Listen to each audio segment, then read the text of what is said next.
देखें, next topic है हमारा मोशनल ईएमएफ। मोशनल ईएमएफ नाम से ही जाहिर है। देखें, अभी तक हम पढ़ चुके हैं अभी तक हम ये चीज सीख चुके हैं कि जब भी कोई कंडक्टर किसी मैग्नेटिक फील्ड के अक्रॉस मूव करता है तो उस कंडक्टर के अक्रॉस मैग्नेटिक फ्लक्स चेंज होता है। जैसे ही उसके अक्रॉस मैग्नेटिक फ्लक्स चेंज होता है, उसके अंदर ऑटोमेटिकली ईएमएफ इंड्यूस होना शुरू हो जाती है, and that induced EMF causes current in that conductor. तो अब ये इसी मुनासबत से टॉपिक को नाम दिया गया मोशनल ईएमएफ, यानी मोशन की वजह से जो ईएमएफ इंड्यूस होगी, उस ईएमएफ को अब हम यहाँ पे स्टडी करेंगे, उस ईएमएफ की हम मेजरमेंट करेंगे। देखें, ये कंडक्टर है, आपको नजर आ रहा है रेड कलर में। इस कंडक्टर की लेंथ है एल। इसको एक्सटर्नल मैग्नेटिक फील्ड में रखा गया है। ये क्रॉस दिखाई दे रहा है आपको ग्रीन कलर में। ये मैग्नेटिक फील्ड को रिप्रेजेंट कर रहे हैं, and this magnetic field is into the board. This magnetic field is inward into the board. ठीक हो गया। ये ब्लैक कलर में आपको दिखाई दे रही हैं, ये दो मेटल की रेल्स हैं। मेटल रेल्स यानी मेटल की वायर्स कंसिडर कर लें, लाइक इस तरह से ये दो मेटल रेल्स हैं देखें जरा, ये दो मेटल रेल्स हैं, ये रेड और ग्रीन। और बिल्कुल इसकी तरह जैसे इन दो मेटल रेल्स के ऊपर मैंने इस कंडक्टर को रखा है, रेड कलर के कंडक्टर को, तो बिल्कुल इन दो मेटल रेल्स के ऊपर ये मैंने कंडक्टर ला के रख दिया। अब इस कंडक्टर को जब मैं ऐसे ड्रैग करूंगा, लाइक इस तरह से ड्रैग करने की कोशिश करूंगा, तो ऑटोमेटिकली इस कंडक्टर के अक्रॉस मैग्नेटिक फील्ड चेंज होगी, मैग्नेटिक फ्लक्स चेंज होगा, और ईएमएफ इंड्यूस होनी शुरू हो जाएगी। वही ईएमएफ हमने यहाँ पे मेजर करनी है। ठीक हो गया तो अब जरा देखिएगा इस चीज को। हमें पता है कि करंट कब फ्लो करता है, जब करंट का पाथ कंप्लीट हो, कंप्लीट लूप बने। अगर कंप्लीट लूप ना बने तो करंट फ्लो नहीं करता। सीख चुके हैं हम चैप्टर नंबर 2 में काफी डिटेल से कैसे हम बैटरी लगाते थे। ये बैटरी लगाई, और यहाँ पे कोई रेजिस्टर, कुछ भी, कोई भी हमारी इलेक्ट्रिकल अप्लायंस होती थी, और इसको कंप्लीट करते थे। ये कंप्लीट जैसे जैसी लूप कंप्लीट हुई, करंट फ्लो करने लग गया। लेकिन अगर हम इसको ब्रेक कर देते हैं दरमियान में से, लूप कंप्लीट नहीं है, अब करंट का पास ब्रेक हो गया, करंट फ्लो नहीं करेगा। तो करंट के फ्लो के लिए लूप का कंप्लीट होना जरूरी है। तो देख लें, अब ये लूप बाकी कंप्लीट हो चुकी है। ये कंडक्टर, ये metal rail, that is also a conductor, another conductor passing through galvanometer, and again this metal rail, और ये आके कनेक्ट होगी इस कंडक्टर के साथ। सो ये हमारी लूप कंप्लीट हो गई है। अब अगर इस कंडक्टर को मैं मूव करवाता हूं इसके अक्रॉस, ईएमएफ इंड्यूस होगी, और उस ईएमएफ की वजह से करंट इसमें फ्लो करने लग जाएगा। आगे समझ बात की। अच्छा, आप जरा देखिएगा, थोड़ी देर के लिए सपोज कर देते हैं कि कंडक्टर जो है पहले इस जगह पे था, लाइक इस पोजीशन पे था कंडक्टर। ये कंडक्टर की पहले वाली पोजीशन थी, ये थी कंडक्टर की पहले वाली पोजीशन। कंडक्टर को यहां से मैंने ड्रैग करवाना शुरू किया, और ड्रैग करवा के मैं वहां तक ले गया हूं, यानी इस डायरेक्शन में कंडक्टर को मैंने मूव करवाया। इस डायरेक्शन में, इस डायरेक्शन में हुई कंडक्टर की मोशन। ठीक हो गया। अच्छा, आप जरा देखें, जब कंडक्टर की इस डायरेक्शन में मोशन हुई तो कंडक्टर ने डिस्टेंस कितना कवर कर लिया। जो ओरिजिनल डिस्टेंस था इस गैल्वानोमीटर से, यानी इस एंड से जो पहले वाला डिस्टेंस था, उस डिस्टेंस को नाम दे देते हैं x1 का। ठीक हो गया। अभी वाला जो डिस्टेंस है, इस डिस्टेंस को नाम दे देते हैं x2 का। तो डिस्टेंस कवर कितना किया, डिस्टेंस डेफिनेटली ये वाला कवर किया, that will be called delta x. तो डेल्टा एक्स डिस्टेंस उसने कवर कर लिया। तो जब डेल्टा एक्स डिस्टेंस उसने कवर कर लिया, तो अब हम देखते हैं कि उस वक्त कितनी ईएमएफ इसमें इंड्यूस होगी। अब उस ईएमएफ की हमने करनी है कैलकुलेशन। ठीक है। तो उसके लिए, उस मकसद के लिए हम यूज करेंगे क्या, फेराडेज लॉ। फेराडेज लॉ भी हम सीख चुके हैं, कल हमने सीखा था। फेराडेज लॉ क्या था कि कोई भी ईएमएफ जो इंड्यूस होगी किसी भी सर्किट में, वो ईएमएफ कितनी होगी, by Faraday's law. By Faraday's law, EMF जो इंड्यूस हो रही है, that induce EMF will be equal to N delta phi divided by delta T. N delta phi divided by delta T.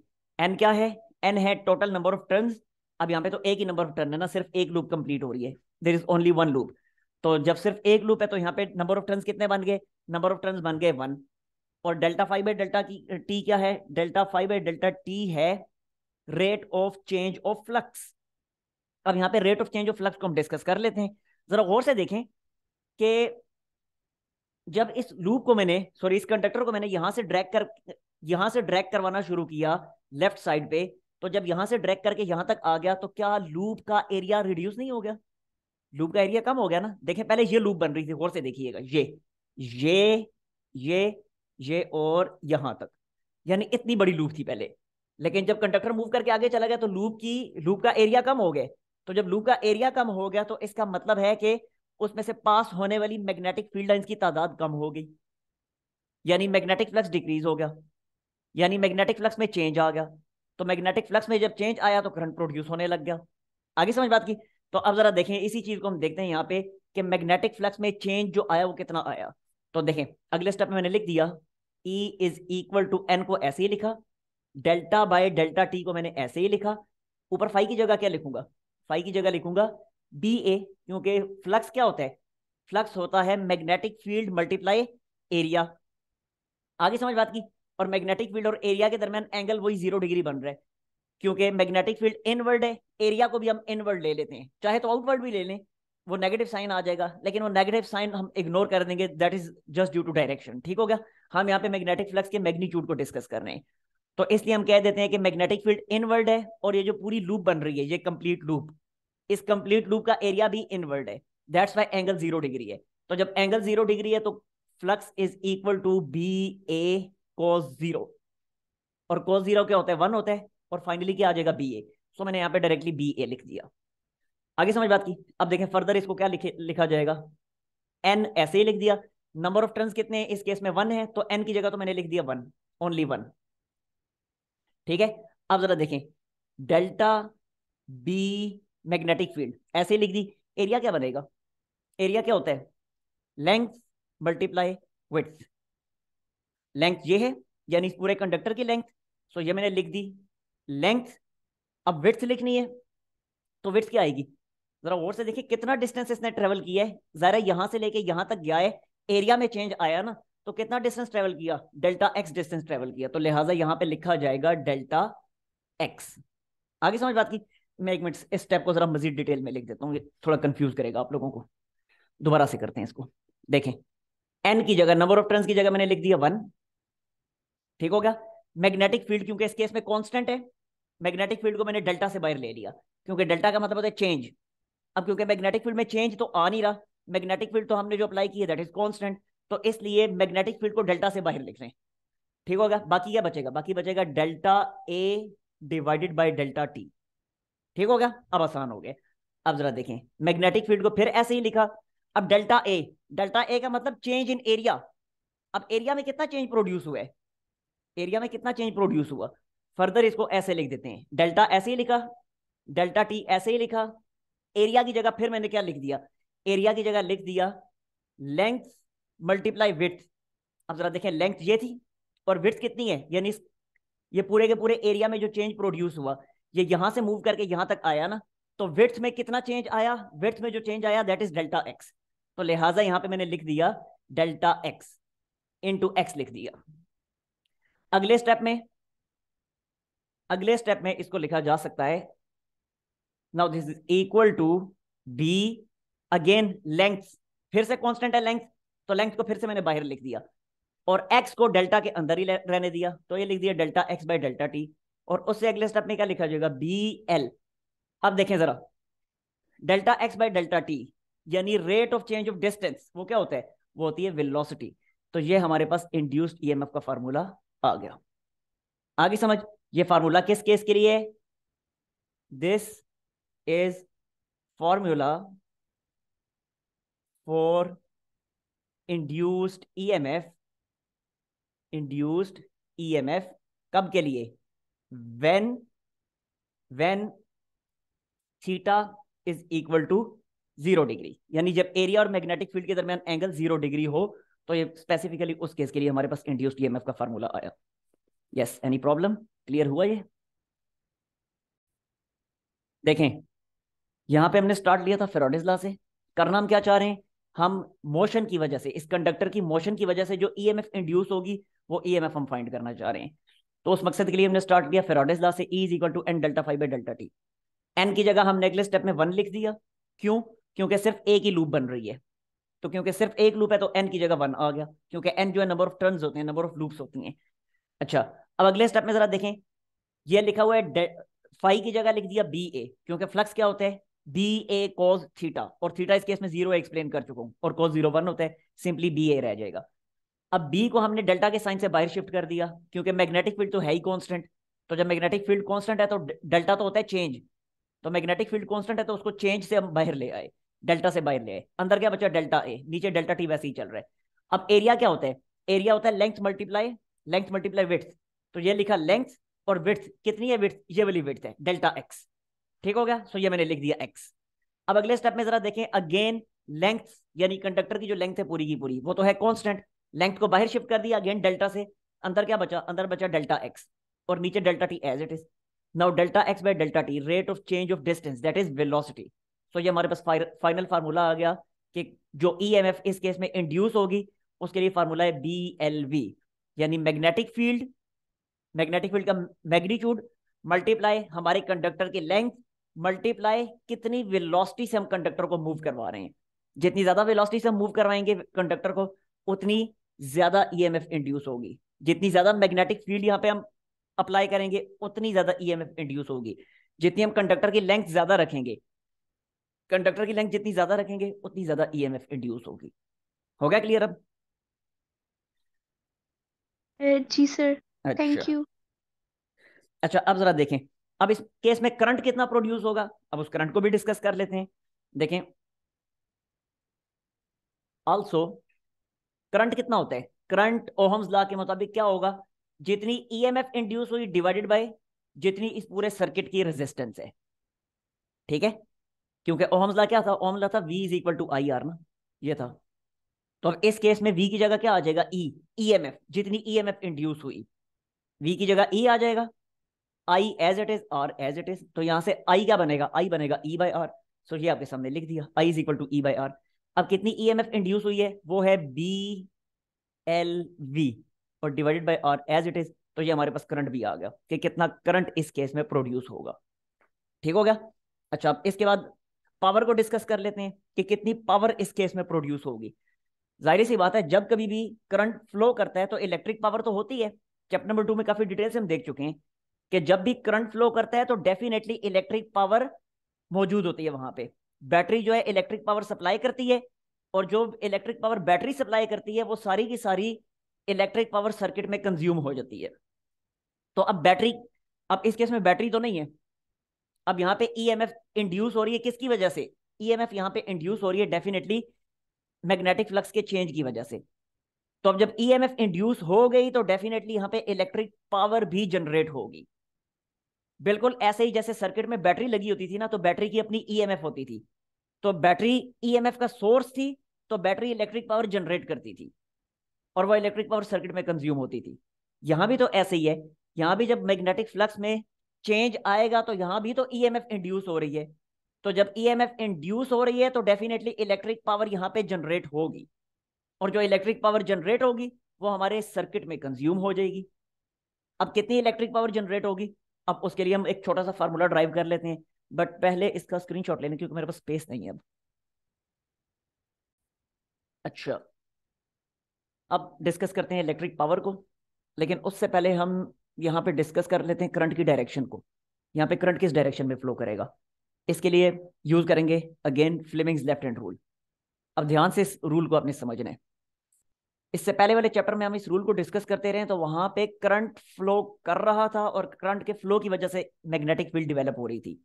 यहां काम उसके उलट हो चुका है, यहां मैग्नेटिक फील्ड के चेंज की वजह से यहां पे करंट प्रोड्यूस हो रहा है। तो अब जरा देखें, इस कंडक्टर में चार्जेस के ऊपर जिस डायरेक्शन में फोर्स लगेगी उसी डायरेक्शन में चार्जेस मूव करना शुरू होंगे, उसी डायरेक्शन में करंट फ्लो करेगा। रिपीट कर रहा हूं मैं, कंडक्टर में जो चार्जेस मौजूद हैं उन चार्जेस पे जिस डायरेक्शन में फोर्स एक्ट करेगी उसी डायरेक्शन में चार्जेस मूव करेंगे, उसी डायरेक्शन में हमारा एक्सटर्नल करंट, हमारा इंड्यूस्ड करंट फ्लो करने लग जाएगा।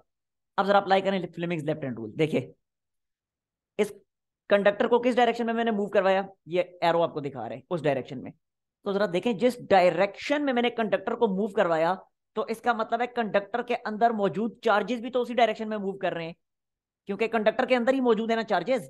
अब सपोज इसके अंदर चार्जेस मौजूद हैं, अब अगर मैं इसको इस डायरेक्शन में ड्रैग करता हूं तो सारे चार्जेस उधर ही जा रहे हैं। आगे समझ बात की? तो यहां भी जब कंडक्टर उस डायरेक्शन में मूव कर रहे हैं तो चार्जेस सारे उसी डायरेक्शन में मूव कर रहे हैं। चार्जेस जब उस डायरेक्शन में मूव कर रहे हैं तो लेफ्ट हैंड रूल जब मैं अप्लाई करूंगा तो मेरी मिडल फिंगर हमेशा जो करंट की डायरेक्शन को शो करती थी। करंट क्या होता है? करंट होता है चार्ज की मोशन। तो मेरी मिडल फिंगर जो करंट की डायरेक्शन को शो करती थी अब किसको शो करेगी? चार्ज की मोशन को शो करेगी। अब जरा देखिएगा, चार्ज उस डायरेक्शन में तो मेरी मिडल फिंगर हो जाएगी उसी डायरेक्शन में। ये मैं मिडल फिंगर को उस डायरेक्शन में ले गया, बट ये वाली फिंगर किस डायरेक्शन में होती थी? मैग्नेटिक फील्ड की डायरेक्शन में। किधर है magnetic field? Inward the board. तो ये मैं इस फिंगर को ले गया इनवर्ड द बोर्ड, ये देखें इनसाइड। अब मेरा थंब किधर है? मेरा थंब है डाउनवर्ड। अब जब मेरा थंब डाउनवर्ड है तो इसका मतलब क्या हुआ? इसका मतलब ये हुआ कि इस कंडक्टर के अंदर मौजूद जो चार्जेस हैं उन पे फोर्स किधर लगेगी? फोर्स लगेगी डाउनवर्ड। आगे समझ? तो इस केस में जो फोर्स एक्ट करेगी चार्जेस के ऊपर, मैग्नेटिक फोर्स जो एक्ट करेगी चार्जेस के ऊपर, वो होगी डाउनवर्ड। अब जब चार्जेस पे डाउनवर्ड डायरेक्शन में फोर्स एक्ट करेगी तो चार्जेस किधर मूव करना शुरू कर जाएंगे? डेफिनेटली चार्जेस डाउनवर्ड मूव करेंगे। आगे समझ? तो लें जी, ये करंट की डायरेक्शन आ गई, यानी जो करंट इंड्यूस हुआ है यहां से डाउनवर्ड, यहां से डेफिनेटली इधर, यहां से इधर। आगे समझ बात की? ये क्लियर हुआ करंट की डायरेक्शन कैसे फाइंड की? हाँ जी। Yes sir. अच्छा अच्छा, अब इसको जरा फर्दर देखते हैं। अब जरा देखते हैं कि इलेक्ट्रिक पावर जो जनरेट होगी वो इलेक्ट्रिक पावर कितनी जनरेट होगी। एक चीज अब फिर गौर से देखिएगा, इलेक्ट्रिक पावर जनरेट होगी क्यों और कितनी जनरेट होगी। मुझे एक बात बताएं, लेंजेस लॉ भी हमने कल कल पढ़ा था, हाँ। और लेंजेस लॉ क्या कहते हैं कि करंट जो जनरेट होगा वो हमेशा अपनी डायरेक्शन ऐसे मेंटेन करेगा कि उस कॉज को अपोज कर सके जिस कॉज ने उसको प्रोड्यूस किया था। तो अब यहाँ पे भी तो इस करंट ने अपनी डायरेक्शन इस तरह से मेंटेन कर ली कि उस कॉज को अपोज करना है जिस कॉज ने इसको प्रोड्यूस किया। यहां पे करंट को प्रोड्यूस करवाने की कॉज क्या है? यहां पे करंट को प्रोड्यूस करवाने की कॉज है मेरी एक्सटर्नल फोर्स।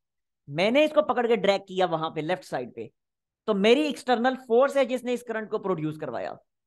तो अब जब मेरी एक्सटर्नल फोर्स ने करंट को प्रोड्यूस करवाया तो मुझे बताएं कि करंट क्या मुझे अपोज नहीं करेगा? करंट की पूरी कोशिश होगी कि मैं उसको ड्रैग ना करवा सकूं। यही वजह है, करंट क्योंकि मुझे अपोज कर रहा है, यही वजह है कि इस कंडक्टर को मूव करवाने के लिए मुझे अच्छी खासी फोर्स लगानी पड़ेगी। जब मैं इसको कंडक्टर को यहां से पकड़ के मूव करवाऊंगा टूवर्ड्स टूवर्ड्स लेफ्ट, तो मुझे ठीक ठाक फोर्स लगानी पड़ेगी।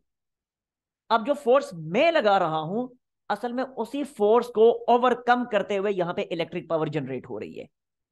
समझ आ गई ना बात की? वही सेम वही लेंजेस लॉ के मुताबिक कि जो फोर्स मैं लगा रहा हूं, जो एनर्जी मैं सप्लाई कर रहा हूं, उसी उसी मेरी अप्लाइड एनर्जी को, मेरी अप्लाइड फोर्स को अपोज करते हुए यहां पे इलेक्ट्रिक पावर जनरेट हो रही है और यहां पे इलेक्ट्रिकल एनर्जी जनरेट हो रही है। तो बेसिकली ऑपोजिशन मुझे मिल रही है। तो मैंने जो फोर्स सप्लाई की थी, मैंने जो एनर्जी सप्लाई की थी, वही यहां पे इलेक्ट्रिकल एनर्जी में कन्वर्ट हुई है। समझ आ गई ना बात की? तो इसलिए जो यहां पे पावर जनरेट हो रही है, the power generated in this circuit, the electrical power generated in this circuit is actually equal to power supplied by external source। ठीक है? तो ये चीज मैं यहां पे लिख देता हूं कि पावर पावर प्रोड्यूस्ड इंड्यूस्ड, कुछ भी कह लें, पावर इंड्यूस्ड का लफ्ज यूज कर लें। Power induced is actually equal to power supplied, power supplied by external circuit. ठीक हो गया? कितनी पावर इंड्यूस होगी यहां पे? कितनी इलेक्ट्रिकल पावर इंड्यूस होगी? वर्ड यूज कर लें electrical power. Electrical power induced in this circuit is equal to mechanical power supplied, is equal to mechanical power supplied by external source. ये मैंने क्या लिख दी है? एक्सटर्नल सोर्स, जो कि इस केस में मैं हूं एक्सटर्नल सोर्स। आगे समझ बात की? अब जरा देखिएगा, अब मैकेनिकल पावर का फार्मूला किया था आप लोगों ने नाइन्थ क्लास में भी, अगेन फर्स्ट ईयर में भी। क्या होता है वो? पावर क्या होता है? Work done per unit time. और उसी को सिंप्लीफाई करके बनाया था फोर्स इनटू वेलोसिटी, अगर कुछ याद हो तो। ये देखें, power is equal to work done per unit time. Work को लिखा था फोर्स इनटू डिस्प्लेसमेंट, टाइम ऐसे ही, फोर्स ऐसे ही, डिस्प्लेसमेंट बाय टाइम होती है वेलोसिटी। सो ये आ गई power is equal to force multiply velocity. आगे समझ। तो यहां पे जरा देखिएगा, this is equal to power supplied by external source, mechanical power supplied by external source is equal to force into velocity. Force कौन सी वाली फोर्स है? फोर्स वो फोर्स है जो मैं इस पे अप्लाई कर रहा हूं। बट मैं कितनी फोर्स अप्लाई कर रहा हूं, इस चीज को गौर से देखिएगा। मैं कितनी फोर्स अप्लाई कर रहा हूं? मैं उतनी ही फोर्स अप्लाई कर रहा हूं जितनी मैग्नेटिक फोर्स इस कंडक्टर पे एक्ट कर रही है। क्यों? क्योंकि जाहिर सी बात है, उस मैग्नेटिक फोर्स को ही तो मैंने ओवरकम करना है। वही मैग्नेटिक फोर्स तो है जो मुझे इसको मूव नहीं करवाने दे रही।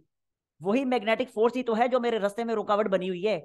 उसी मैग्नेटिक फोर्स को तो ओवरकम करने के लिए मुझे बाहर से फोर्स लगानी पड़ रही है। वरना अगर वो मैग्नेटिक फोर्स जनरेट ना होती तो फिर बाहर से फोर्स भी ना लगानी पड़ती। तो उसी मैग्नेटिक फोर्स को, वही मैग्नेटिक फोर्स जो यहाँ पे प्रोड्यूस हो रही है, उसी मैग्नेटिक फोर्स को ओवरकम करने के लिए मुझे एक्सटर्नल फोर्स अप्लाई करनी पड़ रही है। तो इसका मतलब ये हुआ कि जो मैग्नेटिक फोर्स यहाँ पे प्रोड्यूस हो रही है और जो एक्सटर्नल फोर्स मैं अप्लाई कर रहा हूं, both these two forces are equal in magnitude. आगे समझ बात की। तो यहाँ पे ये वाली फोर्स अभी कौन सी थी? ये वाली फोर्स थी एक्सटर्नल फोर्स। लेकिन अगले स्टेप में क्या लिखूंगा? इसको मैं लिखूंगा मैग्नेटिक फोर्स। क्यों? क्योंकि क्योंकि एक्सटर्नल फोर्स जो मैं अप्लाई कर रहा हूं और जो मैग्नेटिक फोर्स वहां पे प्रोड्यूस हो रही है, both these two forces are opposite in direction but are equal in magnitude. ठीक है। तो जितनी एक्सटर्नल फोर्स मैं अप्लाई कर रहा हूं, उतनी ही मैग्नेटिक फोर्स यहां पे प्रोड्यूस हो रही है। अच्छा, अब जरा देखें, ये मैग्नेटिक फोर्स ये किसकी इक्वल होती है? अभी पिछले चैप्टर में तो हम इसका फार्मूला ड्राइव करके आए। मैग्नेटिक फोर्स का क्या फार्मूला होता है? चैप्टर नंबर 3 के स्टार्ट में हमने किया था कि कोई भी कंडक्टर किसी मैग्नेटिक फील्ड के अक्रॉस जब मूव करता है तो कितनी मैग्नेटिक फोर्स उस पर एक्ट करती है? वो एक्ट करती है आई बी एल साइन थीटा। और इस केस में एंगल कितना है? इस केस में एंगल है 90 डिग्री। देख लें, एंगल होता है लेंथ और मैग्नेटिक फील्ड के दरमियान। लेंथ की डायरेक्शन डाउनवर्ड करंट की डायरेक्शन में, मैग्नेटिक फील्ड है इनवर्ड। एंगल कितना हो गया? 90 डिग्री। सो ये लिख दिया साइन 90। जबकि आगे वेलोसिटी जो है वो एज इट इज मैंने लिख दी। सो साइन 90 क्या होता है? वो 1 होता है। सो ये लिख दिया आई बी एल, और ये आगे वी को एज इट इज मैंने लिख दिया। ठीक है, यहां तक कोई मसला? यस। नहीं सर, मसला नहीं है। ओके। अच्छा, अब जरा देखें। अब ये करंट अभी हमने, ये मैं मिटा चुका हूं। इससे पहले हमने जो डेरिवेशन की थी, फाइनल डेरिवेशन, पहले ईएमएफ फाइंड की थी ना। ईएमएफ फाइंड करने के बाद हमने करंट भी तो फाइंड किया था। वो करंट जो फाइंड किया था, उस करंट के लिए फाइनल इक्वेशन क्या आई थी? वो आई थी B V L divided by R. B V L divided by R, यही आई थी ना, देख लें। B V L divided by R, yes यही थी। जबकि आगे वाला बी एल वी वो अपनी जगह पे एज इट इज लिख दिया। और फाइनली ये क्या बना? फाइनली ये बन गया B square V square L square divided by R, and this is power induced. ये वो इलेक्ट्रिकल पावर है जो इंड्यूस हुई है। This is electrical power induced. Electrical power, ये फाइनल फार्मूला आ गया। देख लें, अब कोई मसला है तो पूछ लें। स्क्रीनशॉट भी ले लें इसका। देखें इस एग्जांपल को। कहता है एक लूप है, उस लूप की रेजिस्टेंस है 0.1 ओहम्स। लूप की रेजिस्टेंस है 0.1 ओहम्स। इसको एक मैग्नेटिक फील्ड में रखा गया और मैग्नेटिक फील्ड का मैग्नीट्यूड कितना है? वो है 2 tesla. If the conductor of length 0.2 metre, conductor की जो लेंथ है कितनी है? वो कंडक्टर की लेंथ वो है 0.2 मीटर्स। सेम यही एक्सपेरिमेंट कंसिडर करना है जो अभी अभी हम देख चुके हैं। ठीक है। तो 0.2 मीटर इस कंडक्टर की लेंथ है। इसको कितनी वेलोसिटी से मूव करवाया जा रहा है? वो वेलोसिटी हमें बता दी गई है, वो है 0.2 मीटर पर सेकेंड। 0.2 मीटर पर सेकेंड। अच्छा, करना क्या है? कहता है find EMF produced in the conductor. पहली चीज क्या फाइंड करें? कितनी ईएमएफ इसमें इंड्यूस हुई है, वो फाइंड करें। दूसरी चीज क्या फाइंड करनी है? और दूसरा, अच्छा, एक और बात बताई गई है, the EMF produce in the conductor if the motion of the conductor is perpendicular to the field.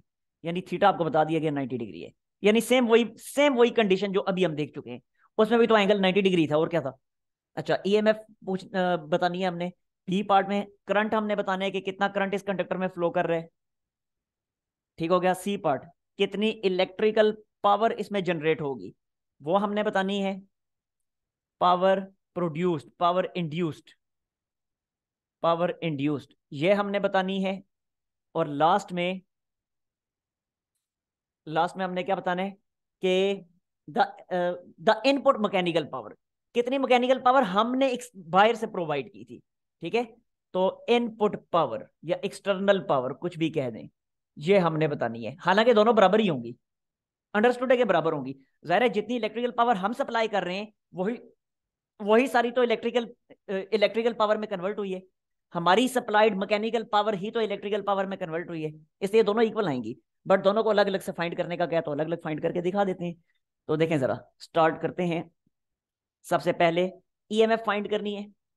तो देखें ईएमएफ क्या होगी, अभी हमने देख लिया ईएमएफ का फार्मूला था BLV।